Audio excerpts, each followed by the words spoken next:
Corona संकट के दौर में जहां देश में करोड़ों गरीबों के ऊपर एक बड़ी मुसीबत आ गई है, वहीं देश के बहुत से दानवीर भी अपने देशवासियों की मदद में आगे आ गए हैं। ऐसे ही एक नौजवान से हम आपको मिलाने जा रहे हैं। यह है बाराबंकी के ज्ञानेश शुक्ला, जो पिछले 40 दिनों से लगातार बाराबंकी के नगरीय और ग्रामीण इलाकों में भ्रमण करते हुए प्रतिदिन गरीबों और जरूरतमंदों लोगों के लिए पका हुआ भोजन, राशन के पैकेट और मास्क उपलब्ध करवा रहे हैं।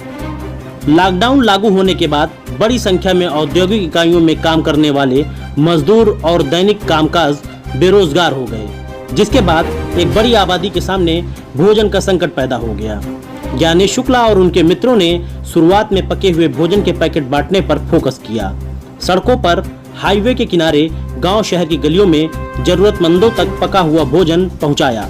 इसके साथ ही जिन परिवारों के पास भोजन पकाने की व्यवस्था थी, उन्हें लगातार राशन के पैकेट उपलब्ध करवा रहे हैं, जिससे वह अपने घरों पर ही भोजन पका सकें।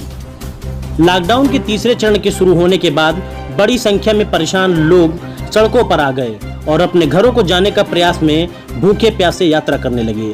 सड़कों से गुजरने वाले प्रवासी मजदूरों और गरीब मुसाफिरों को भूख से बेहाल न होना पड़े, इसके लिए ज्ञानेश शुक्ला सड़कों के किनारे गुजरने वाले मजदूरों को, ट्रकों और दूसरे वाहनों पर जा रहे परेशान मुसाफिरों को भोजन और पानी के पैकेट उपलब्ध करा रहे हैं। ज्ञानेश की सेवा सिर्फ यहीं तक सीमित नहीं है और लोगों को कोरोना वायरस के संक्रमण से बचाने के लिए वह हजारों की संख्या में लोगों को फेस मास्क बांट रहे हैं। ज्ञानेश ने इंडियन ओपिनियन को बताया कि कोरोना वायरस इतना बड़ा संकट है कि अपने देश के लोगों को सरकार के भरोसे ही नहीं छोड़ा जा सकता। ऐसे में हर सक्षम व्यक्ति को लोगों की मदद में आगे आना चाहिए। यही सबसे बड़ा धर्म है और यही सबसे बड़ी मानवता।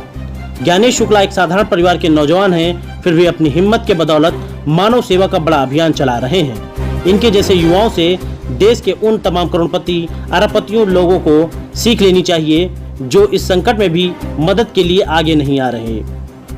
ज्ञानेश जी बताइए, पिछले लगभग कितने दिनों से ये अभियान आप चला रहे हैं, किस तरह से लोगों को मदद पहुंचा रहे हैं?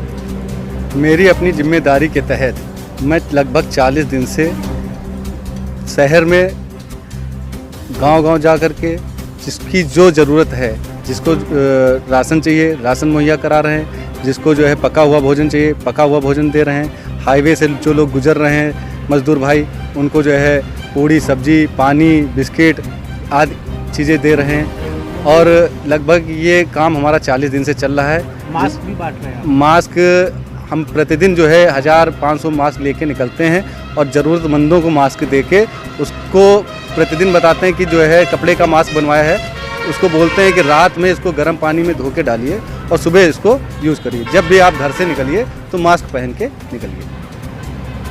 आगे क्या कार्यक्रम है, कब तक आप लोगों को इस तरह से मदद करेंगे और जो लोग पीड़ित प्रभावित आ रहे हैं उनको देखकर किस तरह की फीलिंग्स आ रही है दिल में? फीलिंग तो यही आ रही है कि प्रदेश सरकार को चाहिए कि अपने ही प्रदेश में उनके लिए फैक्ट्रियां खोलें। आज ही हमने जो है रामनगर तहसील में जाकर के ज्ञापन दिया है बुड़वल शुगर मिल को लेकर के कि बुड़वल शुगर मिल खोली जाए, जिससे लोकल स्तर पे उनको रोज़गार मिल सके, हमारे मजदूर भाइयों को दूसरे प्रदेशों में जाना ना पड़े। अच्छा, अगर आप यह वीडियो फेसबुक पर देख रहे हैं तो हमें लाइक और फॉलो करें। अगर यूट्यूब पर देख रहे हैं तो सब्सक्राइब करें और बेल आइकन प्रेस करें।